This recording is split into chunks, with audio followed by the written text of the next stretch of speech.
Good morning po. Bati muna tayo. Anak ko, mahina. Good morning! Yan. Wala na. Pagkatapos ng good morning, wala na. Wala nang kasunod. Ang dulas po na ito, ah. Wala bang ano? Oh, bago. Ako pang nakaano, ah. Bago, ah.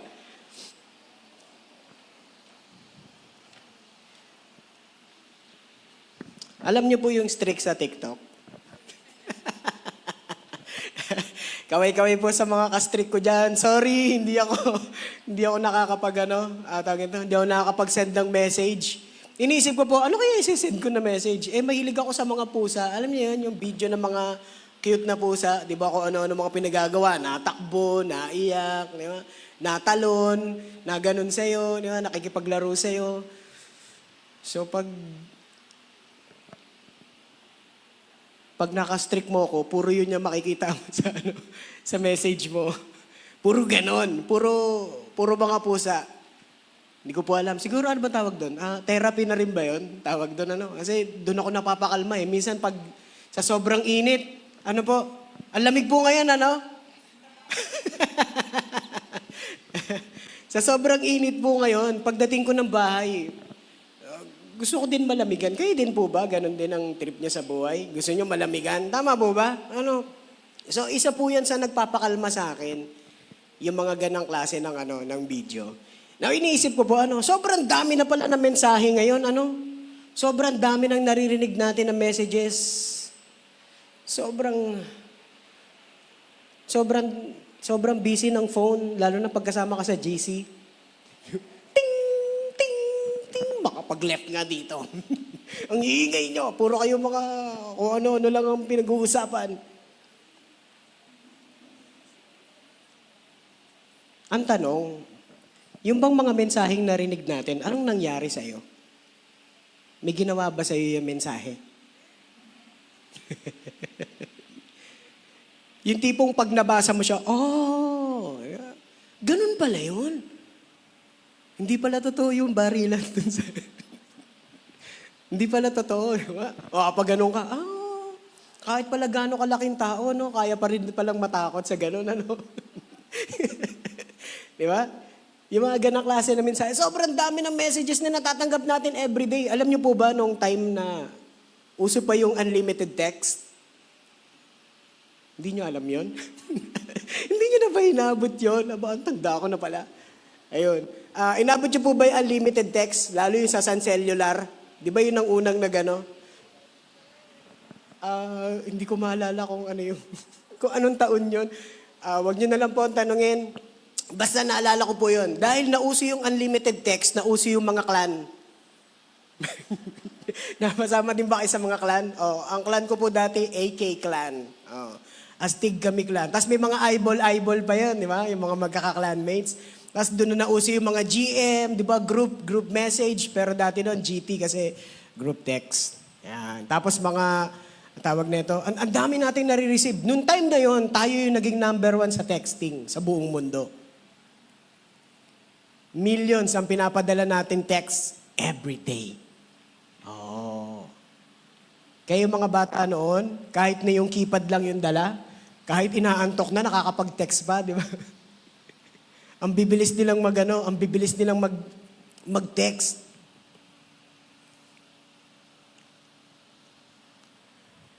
Pag sobrang tahimik nyo, kinakabahan ako lalo. So ang tanong, ulitin po natin, anong ginawa sa'yo ng message na na-receive mo dati? Alam niyo po ba yung NASL noon? NASL sa group text, sa clan. It stands for name, address, sex, and location. Diba? Kung ikaw ay male or female, yung pala ibig sabihin ng NASL. Age pala yung A, sorry. Age. Mali pa. May location na, may address pa, Talagang hahanapin ka pala, Pero alam niyo po, sa sobrang dami ng naririnig nating mensahe ngayon, naririnig nating messages, may isang mensahe na dala-dala natin Dala-dala po natin bilang mga Kristiyano, dala-dala natin ang merong kapangyarihan na magbago ng buhay. Pag nailabas mo yun sa bibig mo, galing sa puso mo, kapatid nailabas mo sa bibig mo, yung mensahe na yun, kayang baliktarin yung buhay ng isang tao.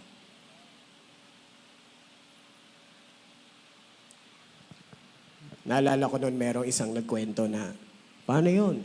Yung kasalanan ko, kasing laki ng barko. Hindi dahil kakatawid ko lang ng ng Marinduque, pabalik dito. Na-miss niyo ba ako? Oo. Hindi nga. Sorry po nung nawala ako ng 2 linggo.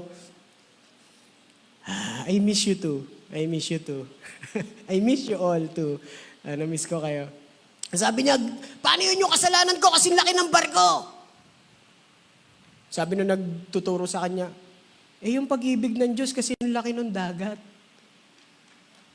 Kasing laki ng dagat yung pag-ibig ng Diyos. Natulala siya Ganun pala ako kamahal ng Lord. Yes. Minsan makaka-encounter tayo ng ganung klase ng tao. Hina-highlight niya yung kasalanan niya. Hina-highlight niya yung mga mali niya. Hina-highlight niya yung mga masasamang bagay sa buhay niya.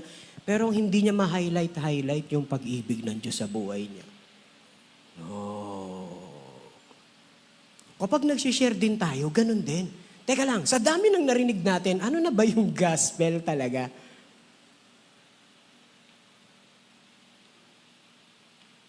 Pag tinanong ba tayo, ano yung gospel para sa'yo?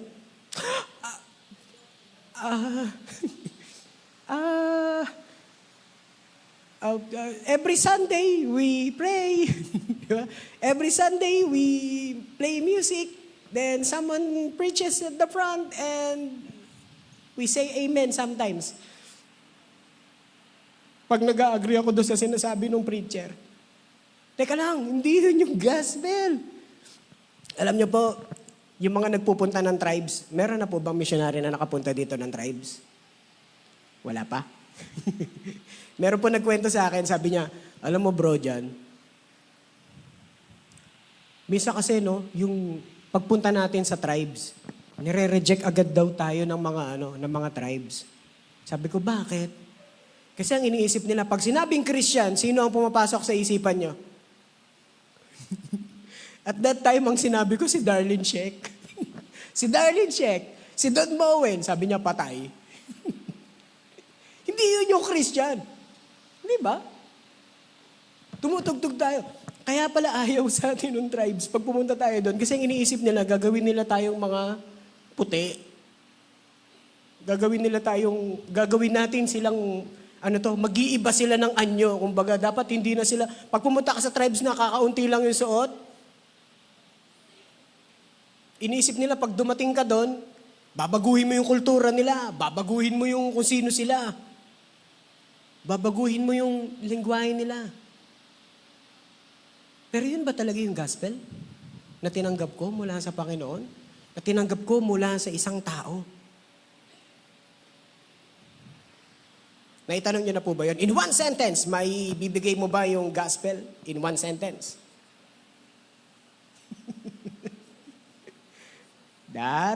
Ito po yung gospel. All of us have sinned. Lahat ng tao. Jesus Christ died for all of those sins para bayaran yung death, yung penalty ng sin. Nang sa ganon, yung righteousness ni Jesus ang makikita sa atin. Sabi sa John 1:12, kung sino man ang tumanggap kay Jesus, siya ay ibibilang pamilya ng Diyos. Amen po?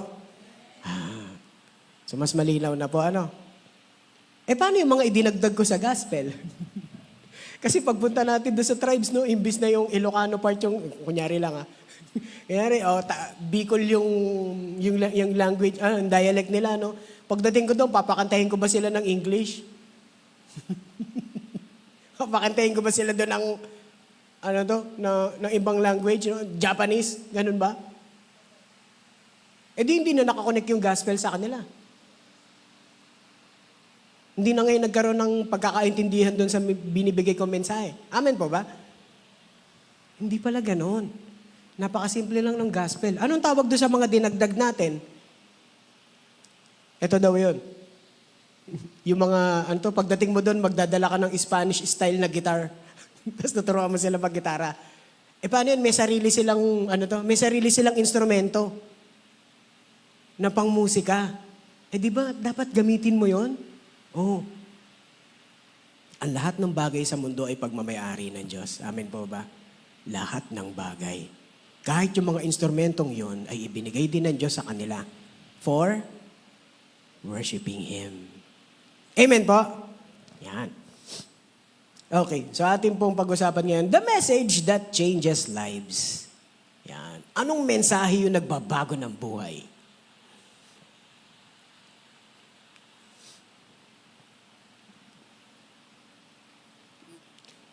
Anong ibig sabihin po ng gospel? It is an announcement of good news. An announcement of good news. Ibig sabihin, naganap na. Tapos na, i-announce mo na lang. Dalawa na lang ang gagawin ng isang taong nakarinig nun. Ano daw po yon? It's either they accept it or they reject it.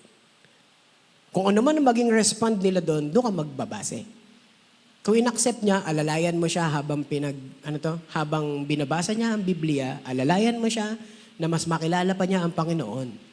If they reject it, sabi ng Panginoong Yesus, ano daw? Magpagpag ka. Parang simbolo na dahil na-reject niyo yung gospel, kahit yung dust na galing sa lugar niyo ay hindi maliligtas. Yun ang ibig sabihin. As a testimony against them, why did you reject the gospel?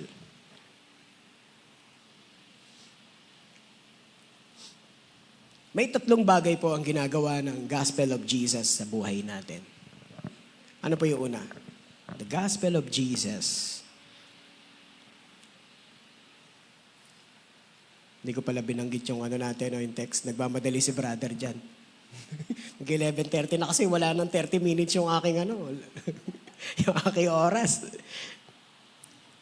Makibukas po kayo sa akin. Romans 1:16. Ayun. Tahimik nyo talaga. Sabi ni Apostle Paul, sa version LNLT, "For I am not ashamed of this good news about Christ. It is the power of God at work, saving everyone who believes, the Jews first and also the Gentile." Let us pray. Heavenly Father, thank you, Lord, for this wonderful morning na binigay niyo po sa amin. We pray, O God, na anumang laman ng isipan namin, ng puso namin, Panginoon, may hinihingi po namin maisaayos sa iyong pangalan, Father God.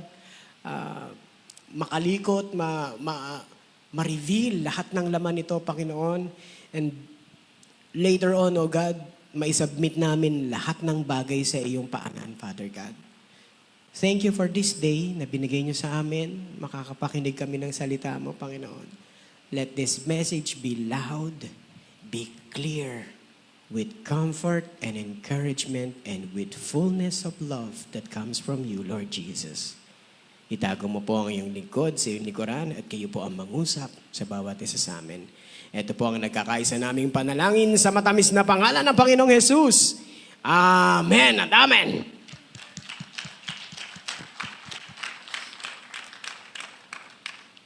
Sabi ni Apostle Paul, hindi siya nahihiya. Hindi ko kinakahiya ang gospel ng Panginoon sapagkat ito ang kapangyarihan ng Diyos para magsagip, magbago ng buhay ng tao.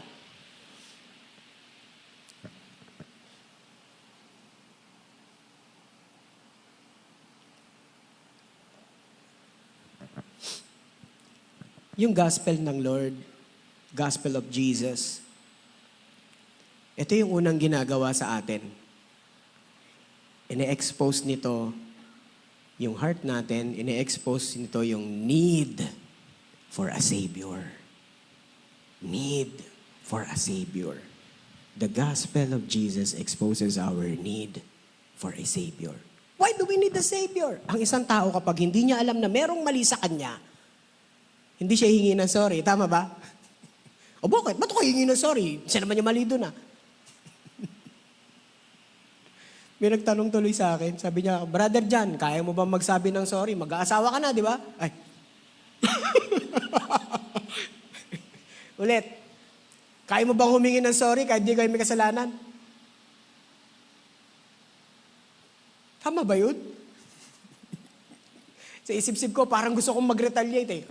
Ano problema mo?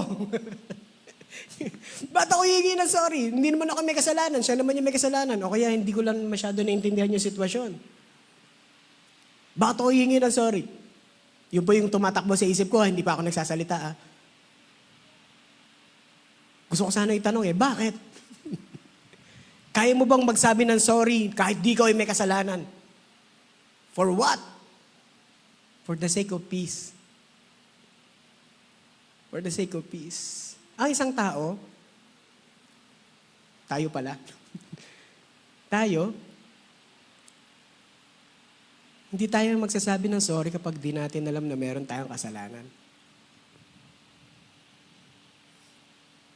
Ganon din yon. Parang sa doktor din, ano? Ayaw natin pumunta sa doktor. Kasi bibigyan tayo ng gamot ng doktor para dun sa sakit natin. Paano yun? Ayaw natin minsan malaman na may sakit tayo. Di ba? Sa akin po nung last year, sama ko na sa kwento, si Brother John nabulag yung kaliwang mata. Wala nga po yan makita. Kaya wag po kayo masyado sa kaliwa ko ha. Ang tawag ko po dyan, blind side. O blind spot. Wag ka dyan. Kaya minsan nagugulat ako pag may tao na pala sa tabi ko. Sorry, di kita nakita. Ayaw ko pang pumunta ng doktor noon. Si Yayan yata yung nagsabi sa akin, Brad, kuya dyan, bumalik ka sa doktor. Balik tayo, sabi niya gano'n. Nakumbinsi naman niya ako doon sa parang 5 seconds na usapan namin. Bakit? Kasi ayokong malaman, parang sa akin ba, pakiramdam ko, gagaling din naman to eh. Oo, okay lang yan. So nakumbinsi niya ako, sige, balik ako sa doktor, punta ako sa doktor. Doon ko nalaman, meron daw akong optic neuritis at that time. Namamaga yung nerve, yung optic nerve sa likod ng mata. Hanggang sa lumala na.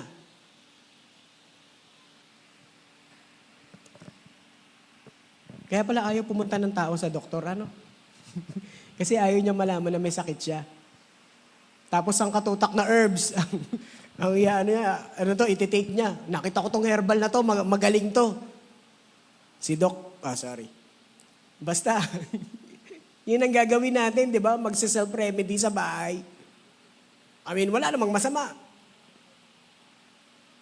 Hindi naman bad yun. Kaya lang, paano kung hindi naman niya napupukol yung talagang sakit mo dahil ayaw mo magpa-diagnose? Ganon din po yun. The gospel of Jesus, ine-expose nito yung ating disease. Ano po yung disease natin? Sin. Meron ba isang tao magsasabing wala akong kasalanan kahit kailan? Hindi ako nagkaroon ng kasalanan. Sure ka? Nung bata ka pa, hindi ka talaga nagkakasala. Di ba nga, nung bata ka pa, may mga evil thoughts ka na eh. Kanting kwento lang po.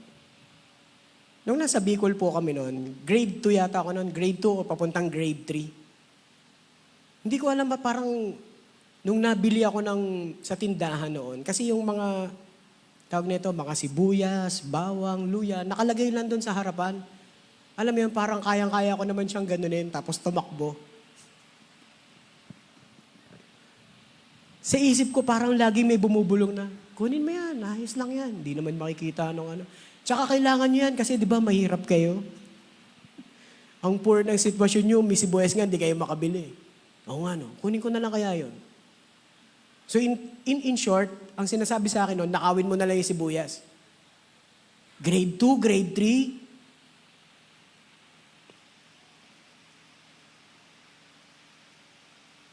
sige daw, pataasin natin ang kamay. Sino sa atin yung hindi nagkaroon ng kasalanan doon? Walang nasagot. Sino sa atin yung simula bata, alam niyang meron na siyang kasalanan? Nakataas din ang kamay ko. Amen? Oo. Minsan nga hanggang ngayon no?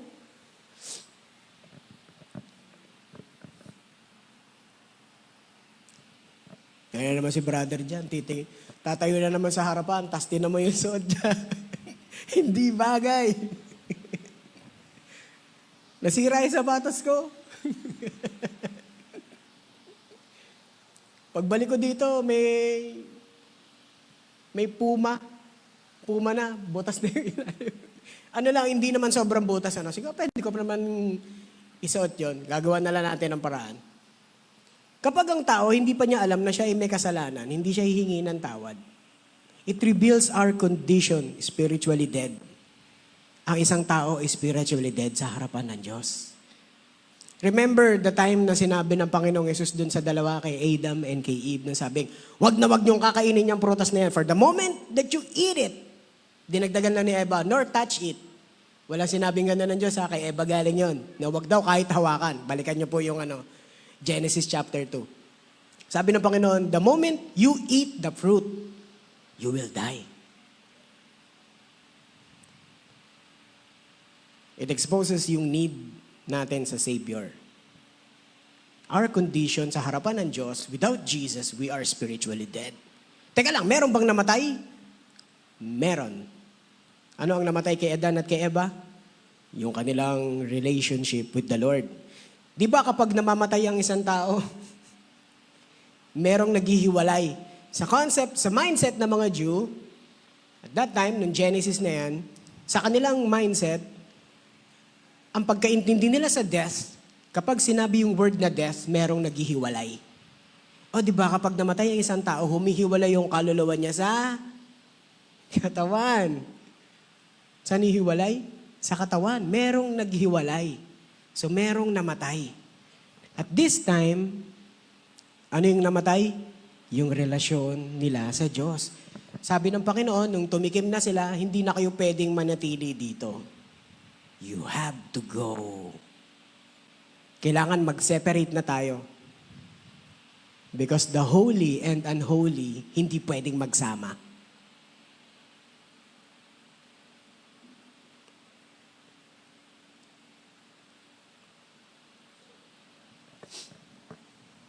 And because of that, we are all spiritually dead.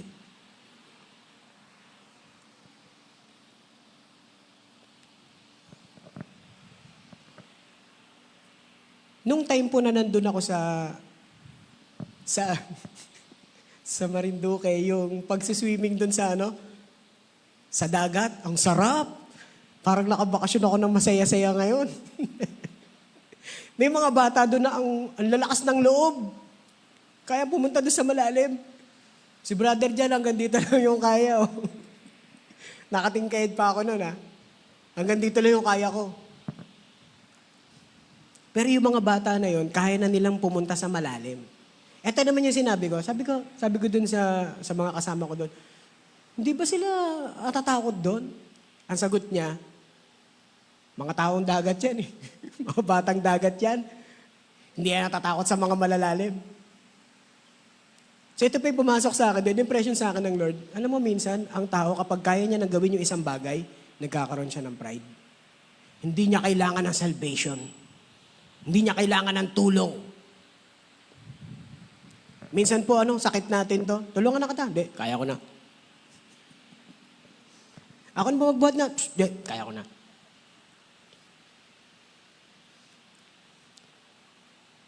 Yung teacher ko po noon, Miss Sarmienta yata, hindi ko naman alam siya, dumalaling. Alam namin na nagpapakimo siya, so lagi siyang may bandana. At that time, meron siyang dala-dala na gamit. So, dahil maliit si brother dyan noon, lumapit pa rin ako sa kanya, tapos nag-offer ako, ma'am, tulungan ko na po kayo. Ang sabi ng teacher ko, hindi, okay lang, kaya ko na. Tayo din ganun, kapag meron tayong ginagawa, hindi, okay na, kaya ko na to, doon ka na. Alam niyo po, yung taong hindi kailangan ng tulong, ano daw? Minsan, meron na silang pride. Hindi nila kailangan ng tulong. Ayaw mo ba noon, sama-sama kayong buong pamilya no, na naghahain? Di ba? Na nagpe-prepare ng mga pinggan? Hindi yung puro na lang si nanay. Tama ba? Yung tipong nagutos si nanay, "Oy, maghahain na kayo." Patayo pa lang.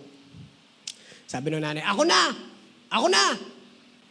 Ako na lang lagi dito sa bahay na to. Wala na kayo bang ginawa dyan kundi mag-cellphone?" "O, magwalis na kayo. Walis na." Patayo pa lang. "Wag na! Ako na! Magwawalis!" "Lagi na lang ginagawa nyo." "Wala na kayo bang ginawa dito sa bahay? Puro na lang kayo mga nakatunganga."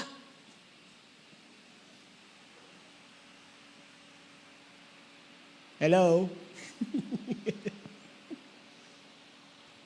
Isang ginagawa po ng gospel, bukod sa sinabi niya na tayo ay spiritually dead, binibreak nito yung pride natin, our need for a Savior. No, kapatid. In the slightest condition, kahit isang sin lang ang ginawa mo, kailangan mo pa rin ng Savior. Wag mo sabihin, "Hindi, kaya ko naman yung gawin. Kaya ko naman patawarin ang sarili ko." No! Ito po yung isa sa mga bagay na iniisip-isip ko dati. Sabi ko noon, kaya naman palang tabunan nung dugo nung mga tupa, baka, pigeon, yung kasalanan ng isang tao. Para makapasok siya sa templo. So baka pwede na din yon para sa akin. Hindi eh. Kasi yung ginawa ng covenant na yon, para sa Israel lang yon, hindi ka kasama doon. Hindi tayo kasama doon. Tayo ay idinugtong sa pamilya ng Diyos. Kanino daw? Sa pamamagitan ni Jesus. Si Jesus. Pag hindi si Jesus, sorry. Ganun na sabihin ng Lord, "Ay, walang Jesus, sorry."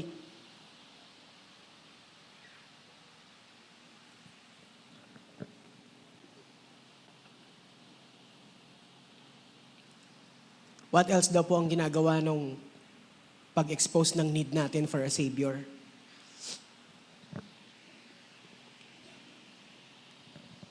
It creates yung hunger natin na makilala pa si Jesus. Amen po ba? Sino ba to? Sino ba yung namatay na yon para sa akin? Hindi ko naman siya kilala. Romans 5:8, sabi doon, For while we were still sinners, Christ died for us. Si Jesus namatay na kahit di pa natin siya kilala. Para sa atin. Para sa lahat ng kasalanan natin. So ang isang batang hindi pa isisilang pa lang, namatay na ang Panginoong Jesus para sa kanya.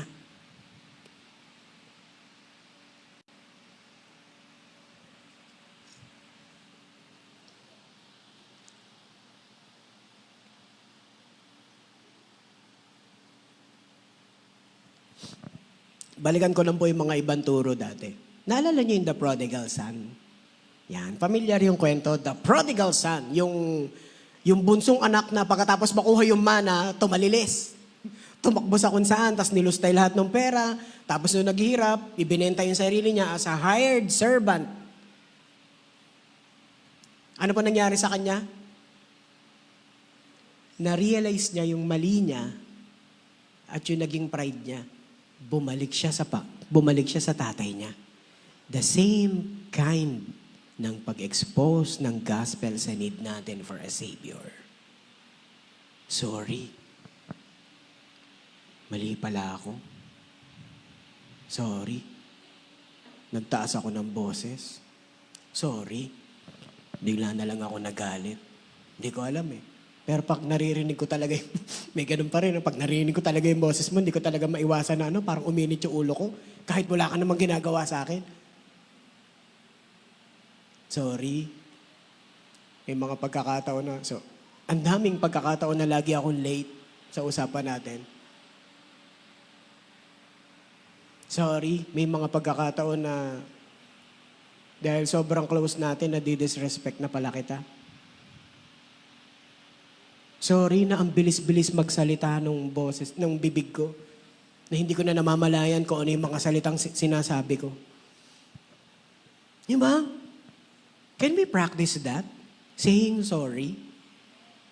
Hindi yung, bakit? Siya naman yung may kasalanan dun eh. Hindi yung laging ganun, no? Kanina ko pa kasi sinasabi sa iyo yan. Ganun pa, di ba? Kanina ko pa sinasabi sa iyo yan. O, tamo, ano nangyari ngayon? O, di ba? Sabi ko, magpagas ka. Hindi ka nagpagas. O, saan tayo kukuha ngayon? Out of wilderness tayo. Sabi ko sa iyo, i-check mo kanina yan. O, di ang dami ng mali.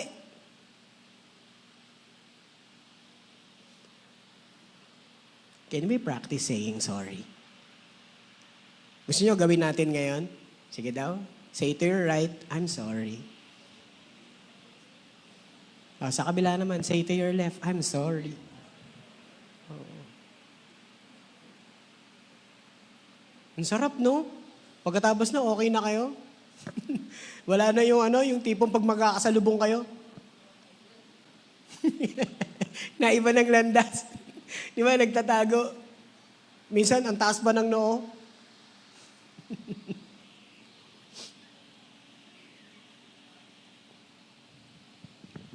What else? The gospel, nga ba? Mamali ako. The gospel of Christ, the gospel declares Christ's work. Yung tinapos na gawa ni Jesus. Ano daw yon? Binayaran niya lahat ng kasalanan natin. Ginawa mo, gagawa mo ngayon, at yung gagawin mo pa. Lahat yon, bayad. Lahat, everything. Paano kaya kung sa, tawag na ito, sa lahat ng mga pagkakautang natin, merong isang nagbayad. Kung halimbawa umabot yung utang natin, meron man nagkautang dito ng 1,000,000? Wala pa? 100,000 lang nagkaroon ako. Sa ospital, 160. Parang manginig-ginig ako pag naaalala ko yun. Ang dami ko palang biniyar. Ang dami ko palang pera. Pero, tawag na ito, inaari ko pong iyon ay galing lahat sa Panginoon. Hindi sa sarili kong kakayanan, ha? Hindi po ganon. Galing po lahat sa Diyos yun. It declares the finished work of Christ. Binayaran na lahat ng kasalanan natin. Paano ba to? Remember this one time na si Jesus ay pumasok sa bahay ng isang Pharisee, namely Simon. Tapos habang nagfi-feast sila doon, may pumasok na babae. Umiiyak doon sa paanan ni Jesus. Pinapatakan ng luha, binabasa, tapos pinunasan ng buhok.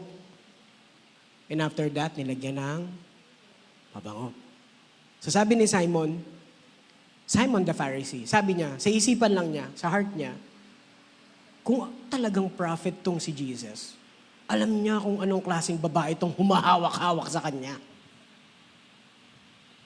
But Jesus, knowing the intent of the heart ng lahat ng tao, He turned to Simon and asked, Simon, I'll tell you a story. Sabihin mo sa akin. Meron 2 taong nagkakautang sa isang tao. Isang 100, isang 500. O, sige, palalain natin. Isang 100,000, isang 500,000 ang utang sa isang tao. So dahil pareha silang hindi makabayad at nakita naman nung nagpautang sa kanila, o sige, absuelto na kayo, wag nyo nang bayaran. Ang tanong ni Jesus, now Simon, tell me, sino sa kanilang dalawa yung mas magmamahal dun sa nagpautang sa kanila at hindi na nagpabayad? Ang sagot ni Simon, yung mas malaki yung utang. Now let's have a self-check. Out of the many things that I did against God,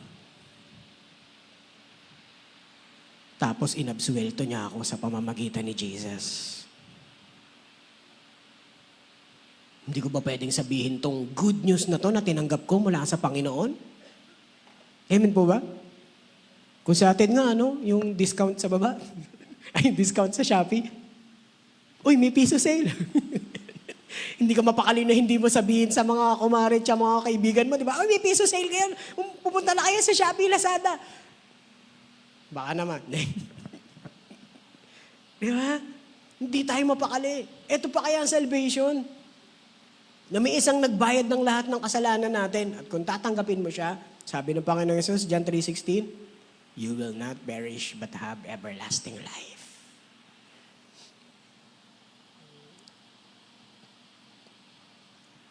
Ano ba yung work ni Jesus, yung work ni Christ. His perfect life for us, yung righteousness niya, ibinigay as gift sa atin. So kapag nakikita tayo ng Panginoon, ng Father God, ang nakikita niya si Jesus. Kapag tumitingin siya sa cross, ang nakikita ng Panginoon, ang kanyang anak na namatay sa cross. Amen po ba? Dapat tayo yun eh. Dapat tayo yun. Just one sin. O kahit gano'ng kadaming sin pa meron tayo.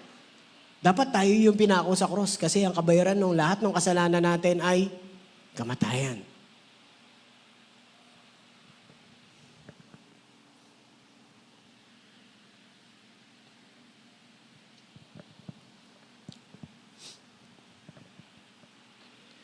Nung sinabi ng Panginoong Jesus sa cross, yung teteles,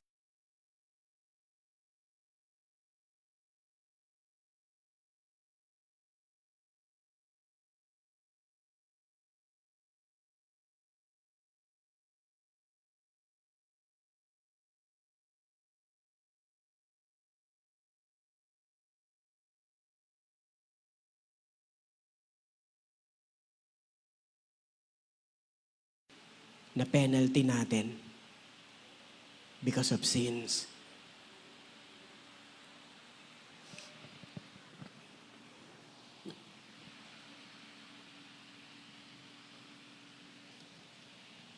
Sa courtroom,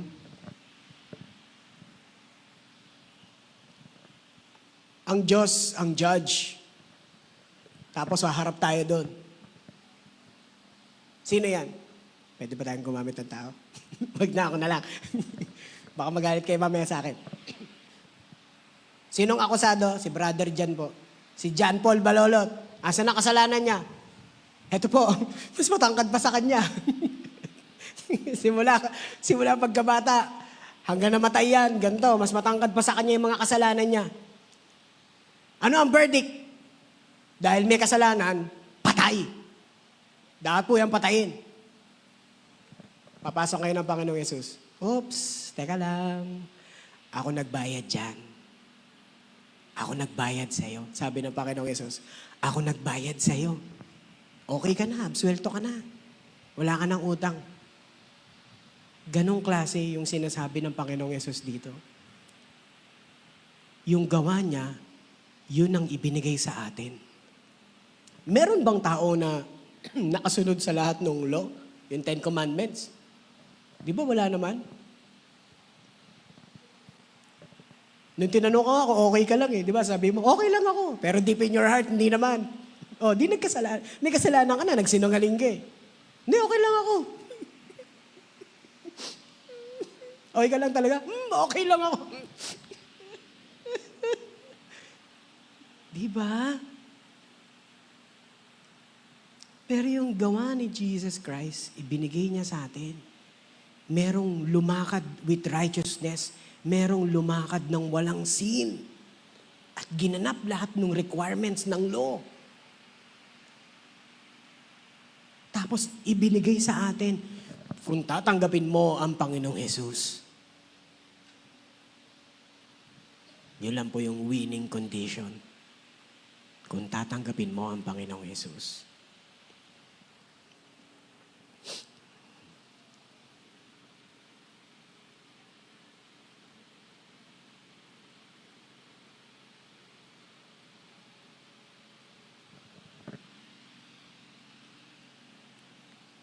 Pangatlo po, the gospel creates a new life in us. Amen? Okay, sige. Mamaya na kayo matulog.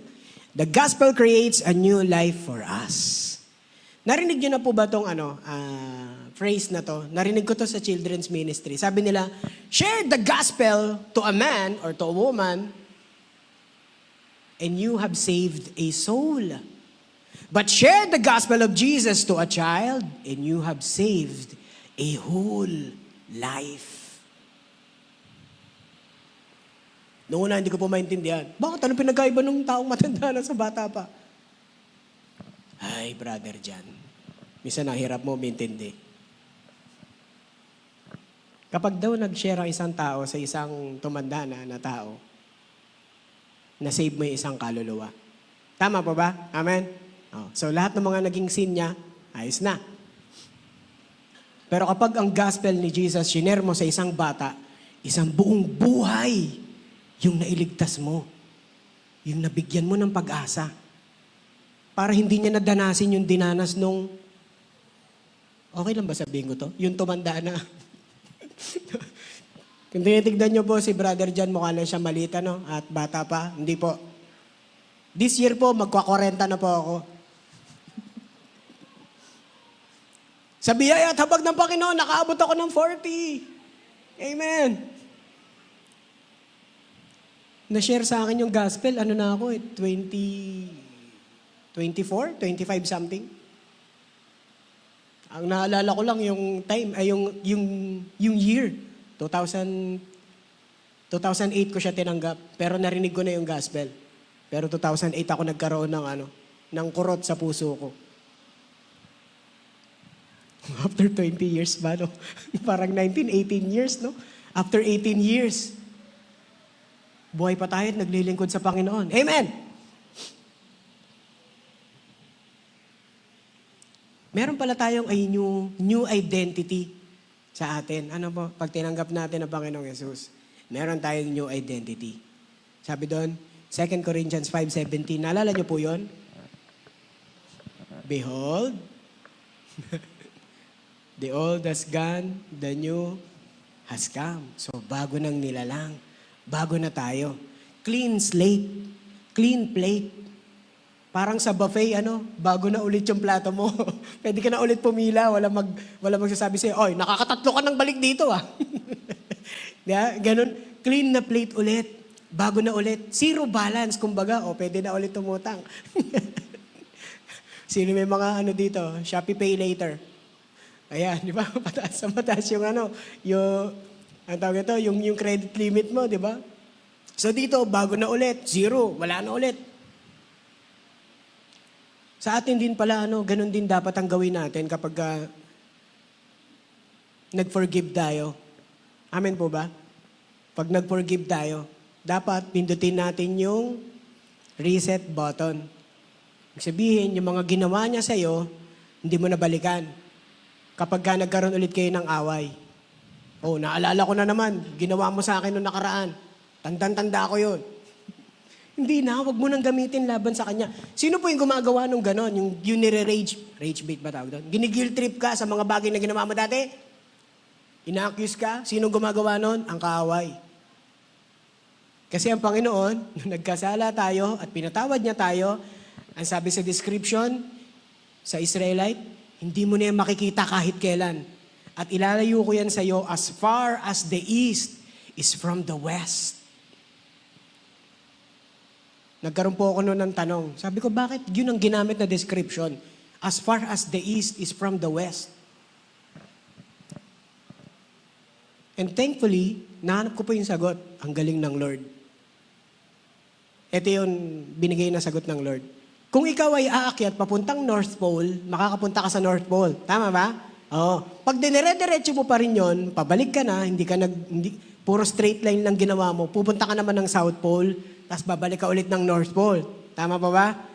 Pero yung east to the west, hindi magtatagpo yung east at west kahit kailan. Pumunta ka ng east, hindi ka makakapunta sa west. East pa rin yun. East pa rin. Hindi mangyayari. Praise God. Ganun pala tayo pinatawad ng Panginoon. Hindi tayo magtatagpo ulit. Paano yung naging kasalanan kita, no? Hindi tayo magtatagpo kahit kailan. Ganun inilayo ng Panginoon yung kasalanan sa atin. You will never see them again. At hindi ka na ulit hahatulan sa kasalanang hiningi mo na ng tawad.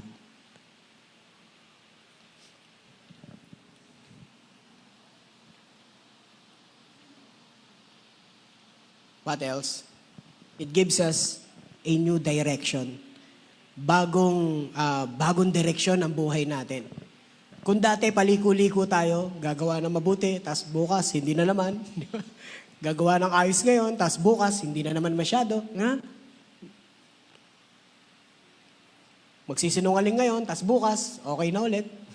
Magsasabi na naman ng totoo.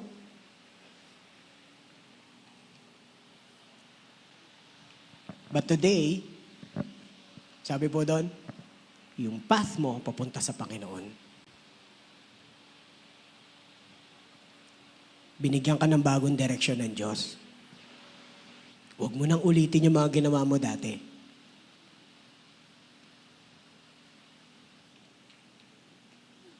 Kung dati nauubos yung time natin, kakascroll, kakalabas, tapos nakikipag-chismisan habang nagwawalis. Ano, naalala mo ba yung pinag-usapan natin noong nakaraan? Ngayon, iba na. Sineshare mo na yung gospel ni Jesus. Alam mo, mahal ka ng Lord. Inisip ko lang, ano kaya yung mga kachismisan natin sa sa isang araw, di ba, kada morning nagwawalis tayo, tapos mag-uumpukan yung mga Oo nga di ba, may hawak pandaspan, tas walis. O di ba, ang dami natin pinag-uusapan mga kung ano-ano, tas sinisira natin yung buhay ng ibang tao tungkol dito. Ganito yung ginagawa natin. Tapos biglang one day, nakilala mo ang Panginoon. The following day, lumabas ka, pero pag bungad mo sa kanila, oo nga, alam mo sa pagwawalis natin, nililinis natin yung kalsada, nililinis natin yung paligid natin. Pero alam mo ba, yung ginawa ni Jesus, nilinis din niya tayo mula sa kasalanan natin. Yung mga kausap mo, ano nangyari sa'yo? Bakit bigla ka nag-iba? Amen po ba? No? Ang sarap, no? Yung dating kausap mo sa ML, di ba? Tapos murahan kayo na murahan doon. Pag hindi ka daw magiging player, tunay na player, pag hindi ka racist, tsaka hindi ka nagsuswear. Aba, sira, mga ganon. Ang daming bagay. Ang daming bagay lumalabas sa bibig ng isang tao. Lalo na kapag nape-pressure siya.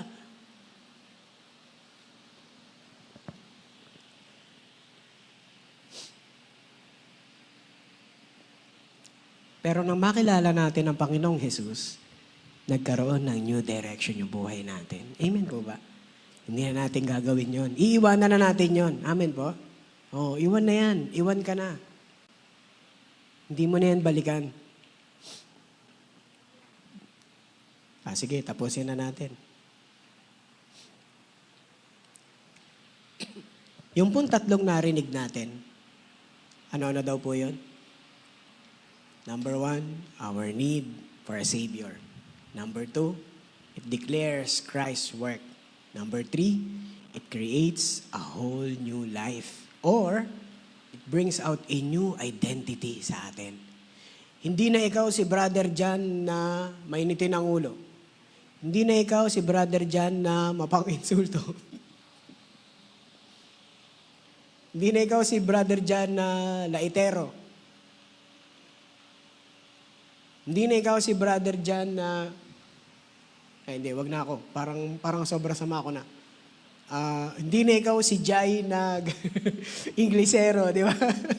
Nagbago na siya ngayon. Pero ayaw pa rin niya ng mga Tagalog words ngayon, di ba? Lalo na pag ang mga usapan, aking naaalala sa aking sapantaha at aking mga nababaling tatak. Di ba? Ano daw? Hindi niya maintindihan pa rin yan. Di ba? Hindi na ikaw si Sister Luningning na laging late. Although hindi ka naman laging late. Ano po? Hindi na ikaw si Ruby na laging hahabol, di ba? Andiyan na ako, kuya. Di ba? Hindi na ikaw yung tulad ng dati. Bago ka nang nilalang. Amen po ba? Kasi nag-create ang Lord, ang Diyos, ng bagong identity sa'yo. Stamp! Sealed, delivered. We are for God. Amen? Amen? Okay, so, sa ating po conclusion, etong tatlong bagay na narinig natin mula ngayon po, na narinig natin ngayon, na bago ba yung pananaw natin sa buhay? Amen po. Na bago ba yung gospel message sa atin? Amen po. So nakatulong ba to sa atin? Amen. So ngayon, ang tanong, anong gagawin mo sa mensahe na narinig mo? Sarilinin hanggang hindi ko na makaya. Hindi. Ano yan? Sama ng loob na pwede mo sarilinin? No. ito yung time na mag-decide tayo to share it to other people. Amen po ba? Ano daw yung gospel? Na merong isang nagbayad para sa lahat ng kasalanan natin. At kung tatanggapin mo siya, you will have eternal life.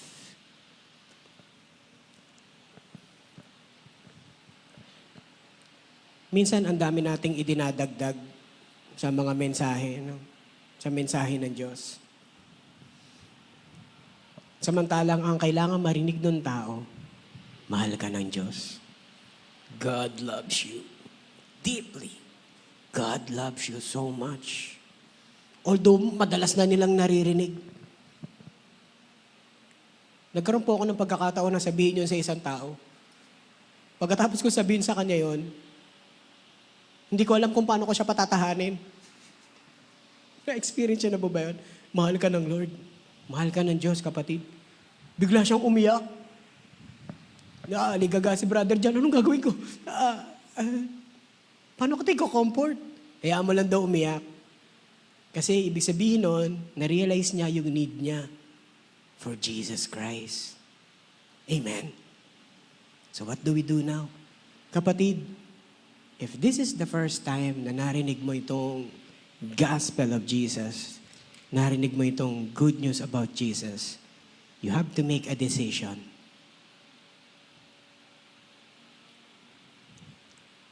Accept Jesus Christ as your Lord and Savior. Sorry, not accept. Receive Jesus Christ as your Lord and Savior. Sa atin naman po, na madalas na ito naririnig, now is our chance to share it to other people. Napakasimple lang po ng mensahe. Amen po ba? Amen. Hallelujah. So what do we do now?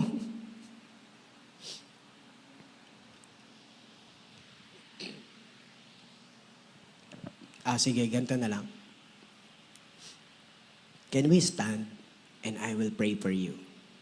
Habang naghahanda po yung praise and worship natin.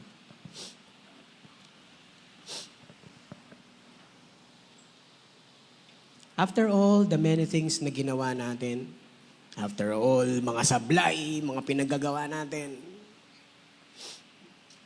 after all the words that had broke other people's hearts because of what we said, sa mga matatalas na mga salitang binitawan natin, sa mga pagdadabog natin, sa mga hindi natin pagpansin sa ibang tao, sa mga kagalit natin. Praise God.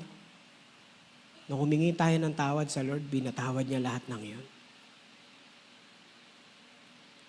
And it is your time now para ikaw naman na magbigay ng forgiveness na yon sa ibang tao.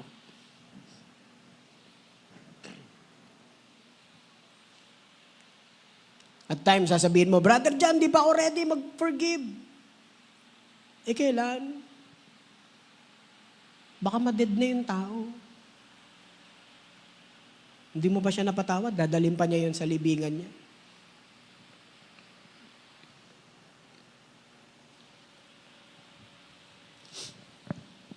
Our chance na gawin itong mga bagay na ito is now. And if you lack the courage or the strength of heart, come to the altar. We will pray with you. Kasama mo, kapatid. Hindi ka namin iiwan.